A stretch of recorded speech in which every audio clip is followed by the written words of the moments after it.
Men ham boshida qanaqa qaynatamga yoqmagan jihatlarim bo'lgan, yoqmagan misol uchun qiliqlarim bo'lgan, qayerda gap so'zlarim bo'lgan, ya'ni gapni shart aytadigan odatim bor edi. Chunki men ham bilmas edim bularning oilasidagi qonun qoidani.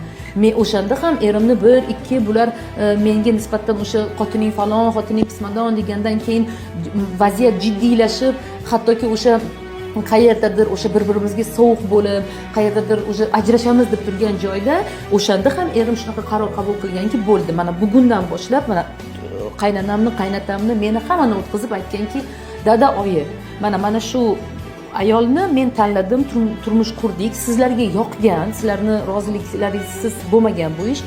Iltimos qilaman, nima gapinglar bo'lsa, o'ziga aytinglar, agar yuziga aytinglar. Lekin o'rtaga meni solib, bu bilan munosabatimizga sovuqchilik tushirmanglar deb o'rtaga o'tkazib, hammani bitta joyda nuqta qo'yganmiz. Mana shu holatda bu chegara qo'yish bo'lar ekan.